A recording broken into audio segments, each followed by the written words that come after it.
2.1, we're going to talk about the domain of functions. So going to the next page, we have our rules for domain. So the domain of a function is all real numbers, which remember we said all real numbers in interval notation. How would we write that? Awesome. Negative infinity to positive infinity if it was all real numbers. Except if we have these three conditions. If there is a variable in the denominator, so if I had like 1 over x, we set the denominator not equal to 0 and solve for x.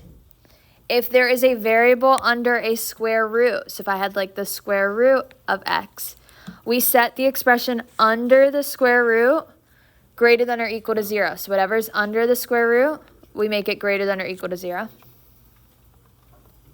And then if there is a variable under a square root in the denominator, so combining both of these together, we set the expression under the square root greater than 0, because it can't be equal to if it's in the denominator. So if I had 1 over the square root of x, I would set whatever's under the square root just greater than 0. So these are the three rules that we have.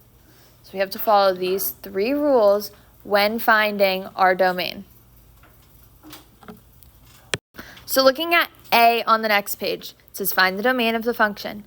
So for A, since we have a fraction, we'd set whatever is in the denominator of the fraction not equal to 0. And then from here, we're going to solve. So we have x squared minus x does not equal 0. How would I solve this? If we have an x squared and an x, what should we do? We need a factor. How would we factor? We want to take out the x. When we take out the x, what are we left with? X times x minus 1. From here, we set both of these not equal to 0. So x does not equal 0, and x minus 1 does not equal 0. So x does not equal 0 is already solved. The other one, how would we solve for x? Add 1. So x does not equal 1. So these are our two parts of our domain, but we have to write it in interval notation. So I'm going to kind of incorporate what we were doing in the last section with it. If I put these on a number line, let's say, which one's smaller?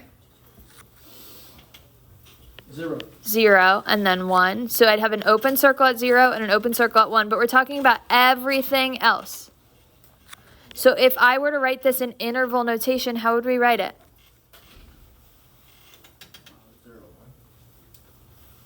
But we're talking about everything less than 0. So negative infinity to 0. 0 is not included. It's got an open circle, so we'd put a parentheses. U. Parentheses. 1 to infinity? Nope, not quite. What about in between 0 and 1? We highlighted there too. So from 0 to 1. And then what else? 1 to infinity. Perfect. Sorry. So this would be our answer. For your domain, we write the answer in interval notation.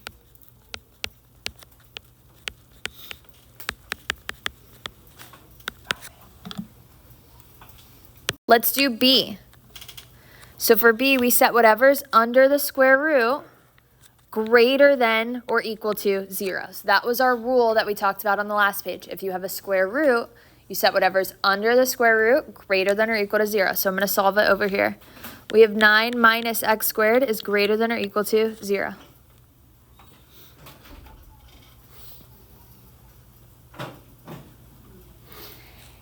Now we could factor this. Or you could just move the x to one side and solve. You could do it either way. How would this factor?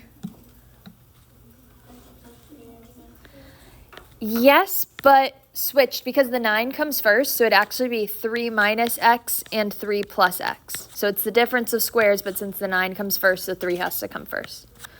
So 3 minus x is greater than or equal to 0, and 3 plus x is greater than or equal to 0. So 3 is greater than or equal to x, and 3, well, if I subtract 3 on this side, do it that way. this would be x is greater than or equal to negative 3. So our two answers are 3 and negative 3. Which one's smaller? Negative 3 and 3. If I put these on a number line, they would have closed circles because it's equal to. Now we're either talking about in between or outside. What's a number in between that we could test? Or 0. 0 is going to be the easiest math to do. So if I plug it into my original equation here, 9 minus 0 squared would be 9. Is 9 greater than or equal to 0? Yeah, so in between works. So we shade in between. So how would I write this in interval notation?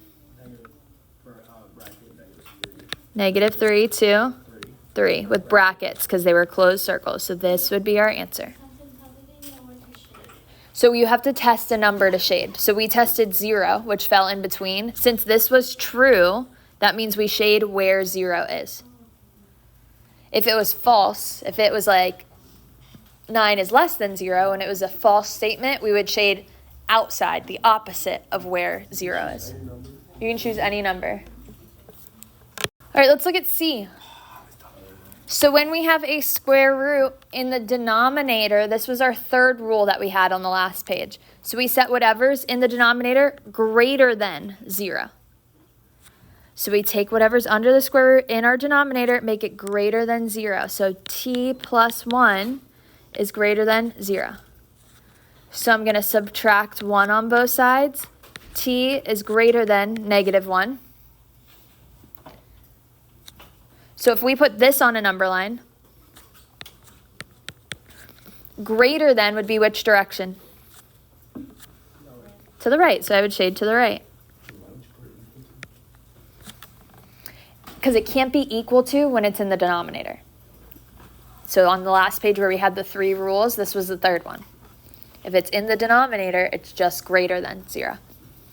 So like the last one that we did wasn't in the denominator, so we could put greater than or equal to.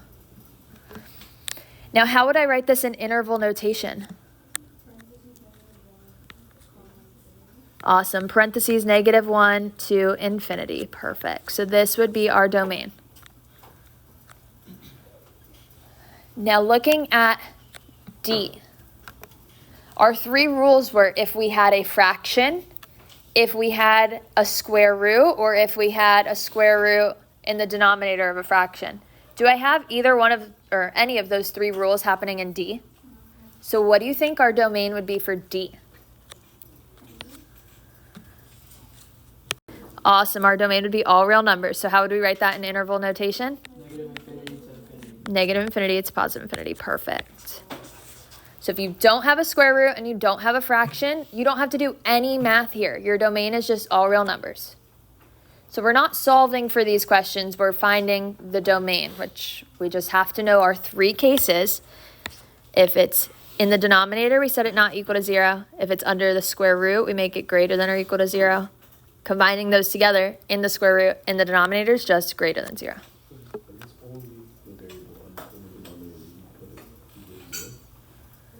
Yeah, if there's no square root, it just does not equal 0. All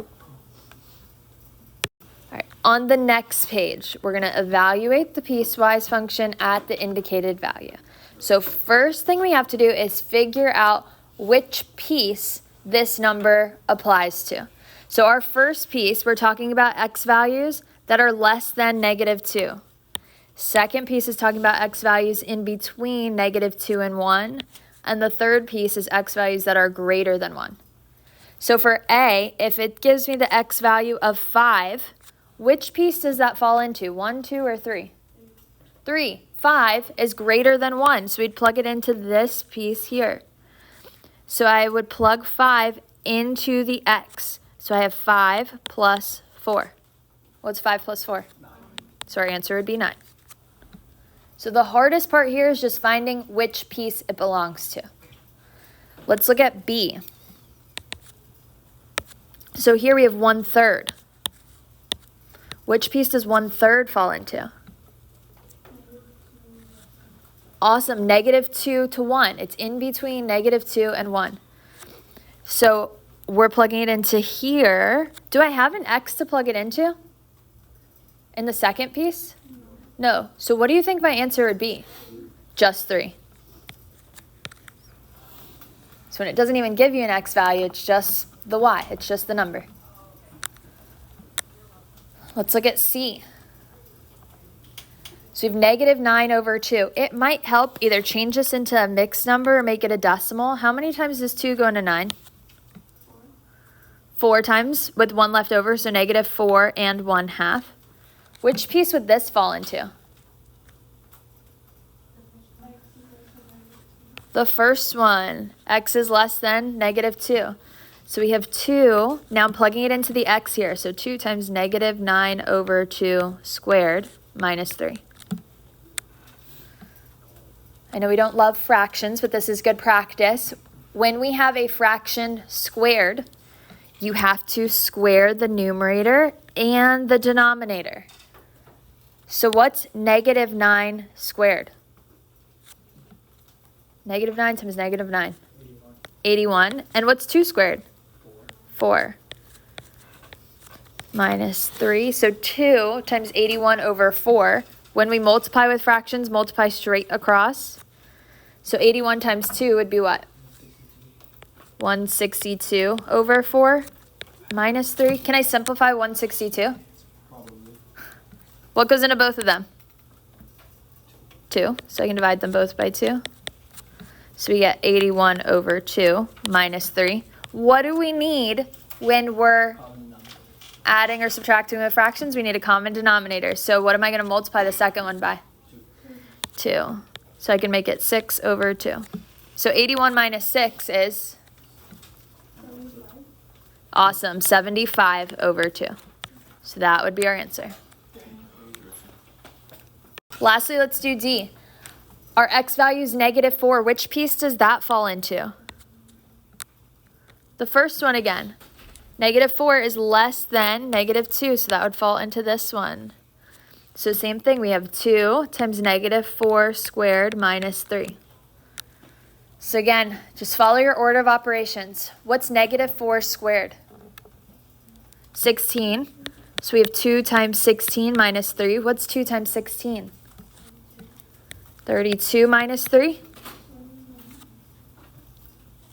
29. So for these piecewise functions, you just have to figure out which piece are you plugging it into. Which piece does it belong to? All right, for the last part, we want to use the function to evaluate and simplify. So it'll give us these numbers in parentheses, or here numbers and variables. Whatever's in the parentheses, we're plugging in to the x in our function. So here we have 3. Now I plug x plus 2 into the x. So x plus 2 squared plus 5. Now from here I have to simplify. What do you think I would need to do to simplify? Not distribute. We have to FOIL. To square the x plus 2, you have to FOIL. Write it twice and FOIL it out. X plus 2 times x plus 2. So when we FOIL, we get x squared plus 2x plus 2x plus 4. So x squared plus 4x plus 4. And then this is still times 3 plus 5. What would we do next?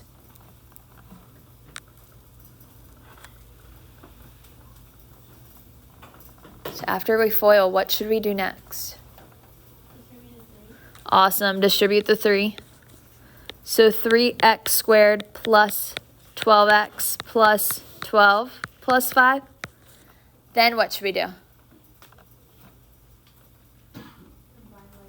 Awesome, combine like terms. So 3x squared plus 12x plus 17. So this would be our answer. So whatever's in the parentheses, we plug that into the x, and then we just have to simplify. Let's do the one below it. So I have f of x. So I'm plugging x into the x, which would just be the same thing, 3x squared plus 5. And then f of 3, what am I plugging into the x here? And the second one, f of 3, what's in the parentheses? 3, so I'm going to plug 3 into the x. So I have 3 times 3 squared plus 5. Yeah, I'm using this to do all of them. So in the ones below it, I'll call this A and B. We just plug in whatever it tells us in the questions. But that's like the start. So let's simplify. What's 3 to the second power? 3 squared. 9. And 9 times 3? 27. Perfect. And then we have 3x squared plus 5 plus 27 plus 5. Awesome. If you want to add 5 plus 5 first, you get 10. 10 plus 27 would be 37. So we get 3x squared plus 37. So this would be our answer. Once you finish combining all the like terms, that's it. Nothing else you could do. We're not solving for x here. We're just plugging in the values that it tells us. So what am I plugging into x here? 2x. Whatever's in the parentheses, we're plugging into the x. So we have negative 6 times 2x plus 4. What's negative 6 times 2x? Negative 12x plus 4. Can we combine any other like terms? Nope. So this would be our answer. In the second one, bless you, we have 2 times f of x. So f of x is this here. So this is actually getting plugged into the parentheses here. So I'm going to take what f of x is equal to, which is negative 6x plus 4. We're going to plug that into the parentheses. So we have 2 times negative 6x plus 4. So this one was written a little bit different. We just had the x. We're not plugging in anything into the x because it's just f of x. But I'm going to take what f of x is equal to, which is negative 6x plus 4, and we're plugging that into the parentheses. What's 2 times negative 6x?